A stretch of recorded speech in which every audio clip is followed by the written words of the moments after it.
as the photos of Democratic rivals of Donald Trump in handcuffs pile up. The Trump administration is shredding what's left of the First Amendment.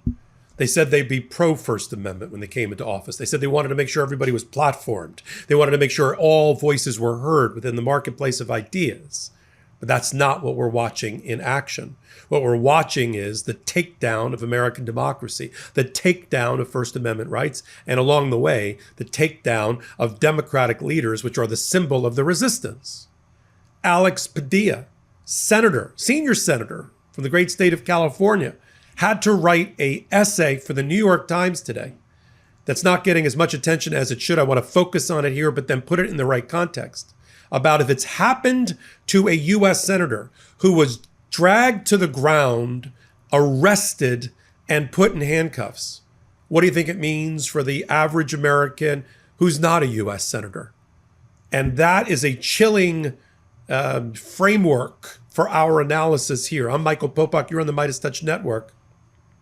Let's jump into the assault on the First Amendment and what it means. Alex Padilla, just about a week ago, was at a news conference, as we all know now, with Kristi Noem spouting off some propaganda from the Department of Justice and from Homeland Security and Donald Trump to try to convert what was a First Amendment expression of resistance in California into a rebellion to be quashed. And when he challenged her, he was taken to the ground, taken out of the room, even though he identified himself as a United States senator, and handcuffed. And now he's had this to say in this op-ed piece, or this guest essayist piece that has been published by the New York Times. He says, and to be clear, he describes exactly what happened to him.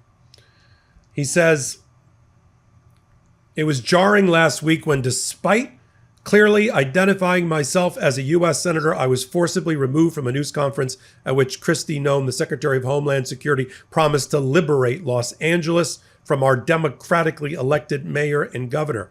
As I was," now listen to this words of the person who experienced Donald Trump's repressive approach to First Amendment expression, even when it's done by a United States Senator.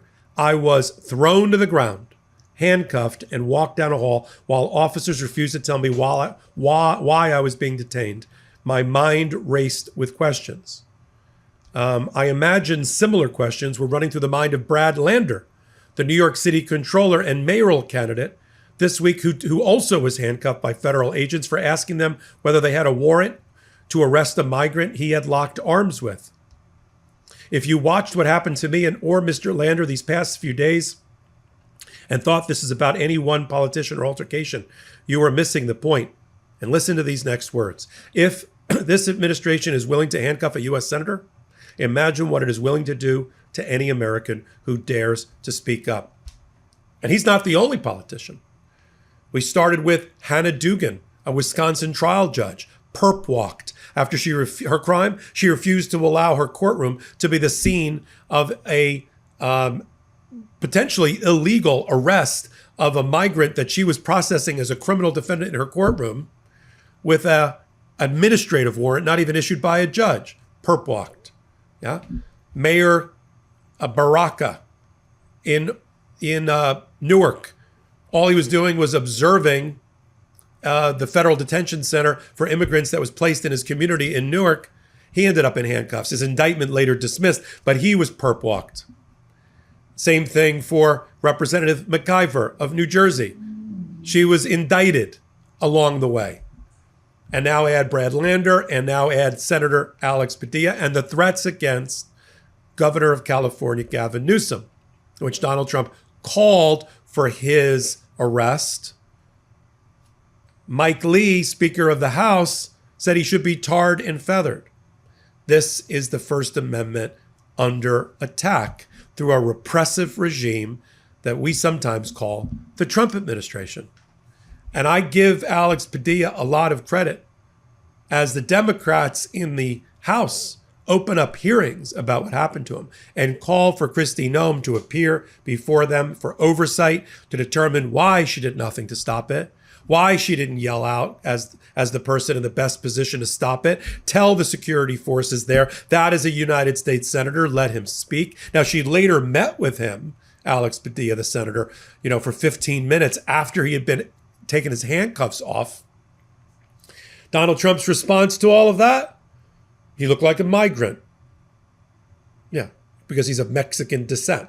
That's what Donald Trump says to double down on his repressive regime. When we put all of this together and the attacks on the First Amendment by Donald Trump, who in classic Trojan horse fashion, told the American people he would be all about First Amendment expression. He thought it was terrible that he was taken off the platform of X or Twitter, and others in the right wing were also. And now what has he done? He goes after journalists. He attacks journalists. He attacks journalistic organizations with high degree of credibility, like the Associated Press. He throws them off their plane. He throws them out of the White House. He takes away their press credentials.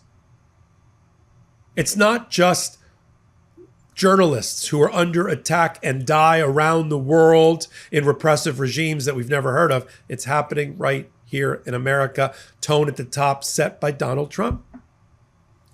And so the question is not what happened. We can't control what happened. The question is, what are we as an American people going to do next? Right? Getting sucker punched and dropped to the mat like Alex Padilla is one thing. What the Alex Padillas, the senators, the Democratic leadership is going to do now to call out Donald Trump's attacks on his political rivals, arrest of his political rivals, jailing of his political rivals, perp walking of his political rivals. What are we going to do about it? It's fine and dandy to sit around talking over tea about what just happened with the niceties of protocol and, the Robert's Rules of Order and all. Forget it. Drag these people like Kristi Noem and others and Stephen Miller and get them before a congressional hearing and start asking the hard questions and do it in a way that demonstrates to the American people that you're defending the First Amendment. The first step is somebody like Senator Alex Padilla leading this charge. The next step is the rest of the Democrats, moderates and liberals and independents to come to his rescue. Because we're not just rescuing him or Judge Dugan or Brad Lander or Mayor Baraka or the Representative McIver from New Jersey or Gavin Newsom. We're not coming to their rescue per se. We're coming to the rescue of our American dream, patriotism, and values, which have been hijacked by Donald Trump. One word I hate is the word unacceptable, because it has baked within it a certain amount of resignation. First of all, the thing that you are declaring unacceptable has already happened. So you have accepted it. Maybe not willingly, but you've already accepted it. The question is, what can we do as an American people occupying the highest position in the land of citizen? What can we do in our American republic to hold the bastards accountable?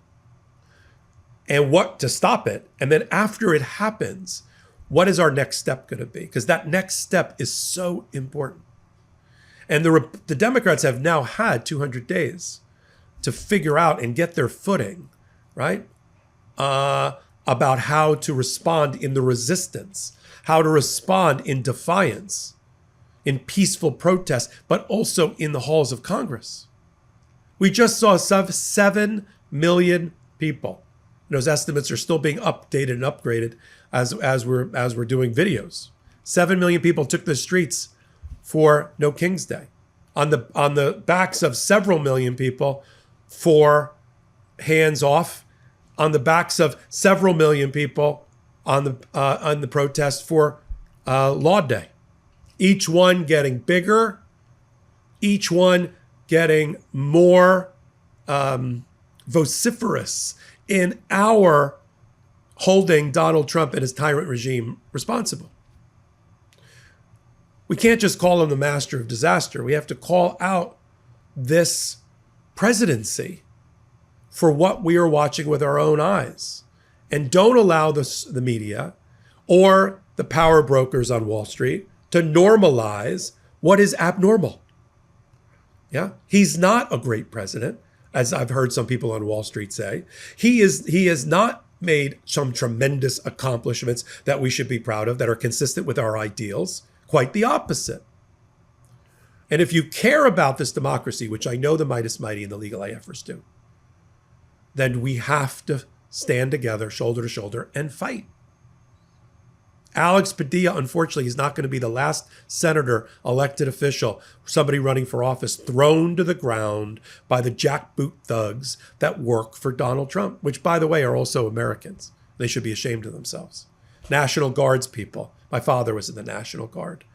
You are your neighbors. And the fact that you don't quit and refuse an order to attack your neighbors is depraved. So we have to do our own part. You're doing it here on the MeidasTouch Network, on Legal AF. But we have to be prepared for the next takedown and assault to leave our First Amendment in shreds. I'll do my part here. I do about 14, 15 videos a week on the MeidasTouch Network. I do more than that on the Legal AF YouTube channel that I co-run with MeidasTouch and I curate. And then, of course, we've got the MeidasTouch Legal AF podcast, the Legal AF Substack. Got a whole ecosystem devoted to holding Donald Trump and those just like him and that follow him accountable. So until my next report, I'm Michael Popok. Can't get your fill of Legal AF? Me neither. That's why we formed the Legal AF Substack. Every time we mention something in a hot take, whether it's a court filing or a oral argument, come over to the Substack. You'll find the court filing and the oral argument there, including a daily roundup that I do called, wait for it, Morning AF. What else? All the other contributors from Legal AF are there as well. We got some new reporting. We got interviews. We got ad-free versions of the podcast and hot takes. Where? Legal AF on Substack. Come over now to free subscribe.